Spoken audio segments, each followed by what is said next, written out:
रूस के दो सैनिक यूक्रेन के मोर्चे पर आगे बढ़ रहे हैं। तभी जेलेंस्की का ड्रोन उनको ट्रैक करते हुए आगे बढ़ता दिखाई देता है और फिर होता है जबरदस्त धमाका। ड्रोन का घात लगाकर हमला करना इसे कहते हैं। रशियन फौजी के चीथड़े उड़ा दिए ड्रोन ने। फिर दूसरा क्वाडकॉप्टर ड्रोन रूस के दूसरे सैनिक की तरफ बढ़ता है। ड्रोन पहले वार करता है, लेकिन रशियन सैनिक झुककर जमीन पर लेट जाता है। लेकिन इसके बाद होता है द एंड। दूसरे सैनिक के भी चीथड़े उड़ा देता है यह ड्रोन। यूक्रेन की सेना का दावा है कि 3.5 साल के युद्ध में रूस को बहुत बड़ा नुकसान उठाना पड़ा है। यूक्रेन ने रूस के 11,25,000 से ज्यादा सैनिकों को मार गिराया है। ऐसे दावों में हवा बहुत ज्यादा है, लेकिन जेलेंस्की के पास यही आंकड़े हैं जो पुतिन को डराने के लिए फोड़े जाते हैं। यह ड्रोन अटैक दिखाकर भी रशियन लाशों की तादाद वाला दावा मजबूत किया जाता है। जेलेंस्की के पास अपनी बड़ी कामयाबी दिखाने के लिए और कोई जरिया भी तो नहीं बचा है। एक तरह से जेलेंस्की के तेवर बता रहे हैं कि उन्होंने 2026 में युद्ध लड़ने की तैयारी कर ली है,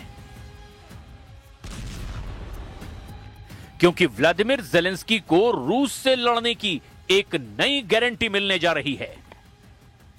इस गारंटी में सबसे बड़ा नाम है Gripen fighter jet. Zelensky Sweden से ऐसे 150 लड़ाकू विमान खरीदना चाहते हैं ताकि रूस की एयरफोर्स को टक्कर दी जा सके। 2026 में इसकी डिलीवरी मुमकिन है। जेलेंस्की खुद इस फाइटर जेट का जायजा ले चुके हैं। ग्रिपेन एक चौथी पीढ़ी का लड़ाकू विमान है जो एक इंजन से चलता है। यह एक मल्टी रोल फाइटर है और तकनीक के मामले में यह अमेरिका के F-16 या फिर यूरोप के टाइफून से कम नहीं है। एयर टू एयर और एयर टू ग्राउंड मिसाइलों से लैस ग्रिपेन जेलेंस्की के लिए एक सस्ता विकल्प माना जा रहा है।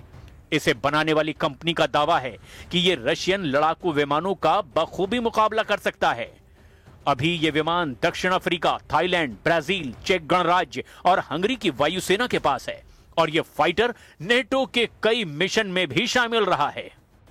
रूस ने भी यूक्रेन में लंबा युद्ध लड़ने के लिए फौज की तादाद बढ़ानी तेज कर दी है। रूस अब कानून में संशोधन करने की योजना बना रहा है ताकि लगभग 20 लाख रिजर्व सैनिक युद्ध में तैनात किए जा सकें। अगर रूस इतनी फौज यूक्रेन में उतारने में कामयाब रहा तो समझ लीजिए सिर्फ यूक्रेन ही नहीं बल्कि आसपास के कई नेटो देशों को खतरा पैदा हो जाएगा और यह खौफ लगातार यूरोप में बना हुआ है। But we all share the same objectives, meaning giving visibility and providing financing for Ukraine. In parallel, we also need to continue to step up our military support to Ukraine. Air defense capacities, long-range capabilities, drones and anti-drone system. I want to confirm, Volodymyr, that we will deliver in the days to come additional Aster missiles, new training programs and new Mirage, and we will, with some other colleagues, confirm some additional initiatives. Zelensky के बाजुओं को मजबूत करने के लिए Donald Trump ना सही तो Europe ही सही। यूरोप के कई देशों ने अपने हथियार गोदाम खोलने का फैसला किया है। पुतिन से और लंबा युद्ध लड़ने के लिए अब यूरोप ने यूक्रेन को कांटेदार हथियार सप्लाई करने की तैयारी कर ली है। ट्रंप की बेरुखी देख करके अब यूरोप के 3 देशों ने नेटो का नेतृत्व करने का फैसला कर लिया है। यही देश पुतिन की नजरों में सबसे ज्यादा खटक भी रहे हैं क्योंकि इन्होंने यूक्रेन को सुरक्षा गारंटी देने का वायदा किया है। इसमें ब्रिटेन है, इसमें फ्रांस है और इसमें जर्मनी है। ये तीनों देश कह रहे हैं कि हमें किसी भी इमरजेंसी के लिए तैयार रहना होगा। इनमें भी केयर स्टारमर और इमैनुअल मैक्रो सबसे ज्यादा सक्रिय हैं, जबकि जर्मनी ने कहा है कि वो यूक्रेन में सेना नहीं भेजेगा। इटली की प्रधानमंत्री जॉर्जिया मेलोनी ने भी साफ कहा है कि वो यूक्रेन में फौज नहीं भेजेंगी।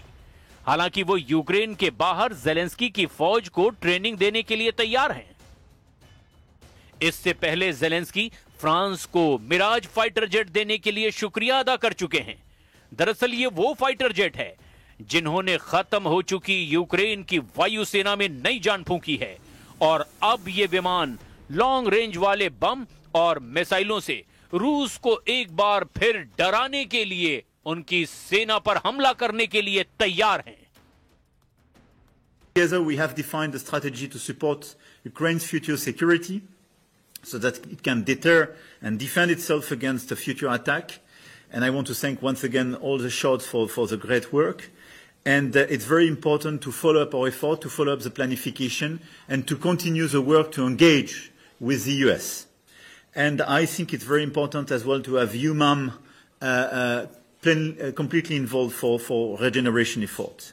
We also have plans in place to deploy a multinational force Ukraine once hostilities have ceased, with a view to help secure Ukraine's skies and seas and regenerate Ukraine's armed forces, with the support and input of 25 participating countries.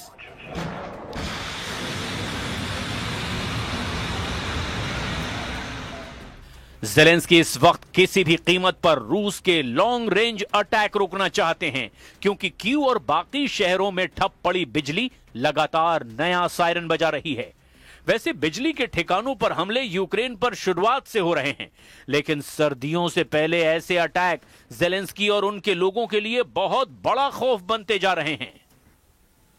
ऐसा इसीलिए क्योंकि Ukraine में लोगों के पास अपने घरों को रोशन करने के साथ साथ सर्दियों में घरों को गर्म रखने के लिए बिजली और गैस नहीं होती।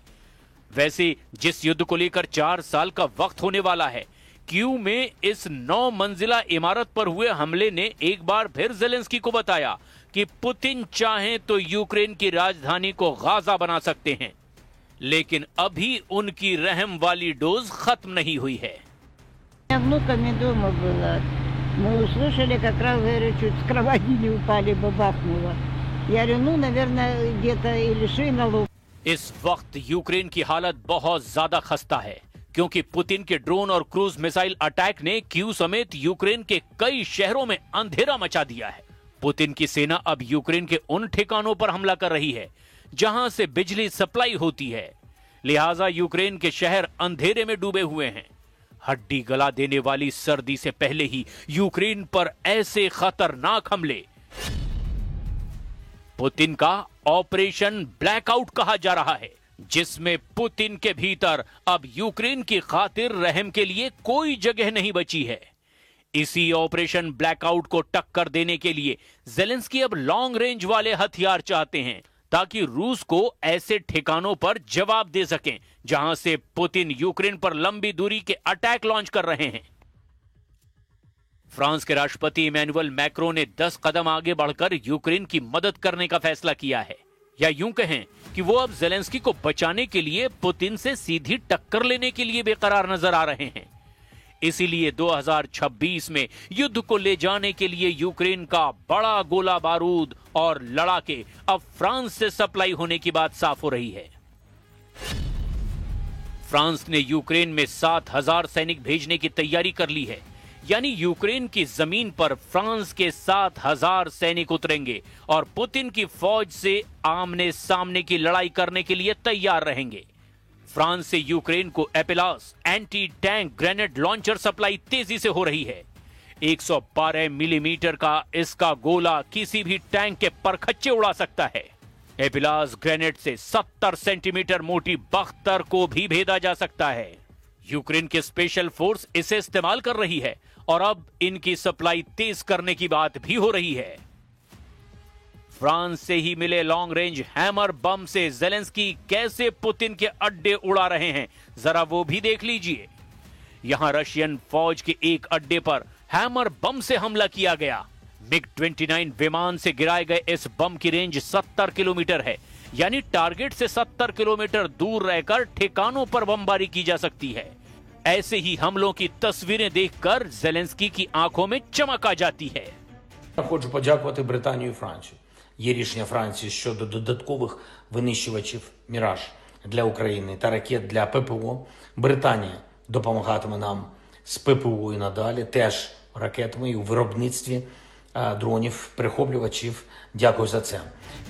इसमें कोई शक नहीं कि ज़ेलेंस्की को बचाने का सौदा बहुत महंगा साबित हो रहा है और ये बात यूरोप के लीडर बहुत अच्छी तरह से जानते हैं। लेकिन उन्हें यह भी पता है कि पुतिन को यूक्रेन में नहीं रोका तो रूस पूरा यूरोप रौंद डालेगा। इसीलिए वक्त वक्त पर यूरोप के देश ज़ेलेंस्की को बचाने वाली किश्त जारी करते रहते हैं। जर्मनी ने यूक्रेन के लिए $2 अरब से ज्यादा की सैन्य मदद देने का ऐलान किया है ताकि यूक्रेन लगातार रूस के साथ युद्ध लड़ सके। वहीं यूक्रेन ने कहा है कि उसे 2026 में युद्ध के लिए लगभग $120 अरब की मदद चाहिए। अब इस वक्त को समझिए कि पुतिन से लड़ने का बजट रिकॉर्ड तोड़ रहा है।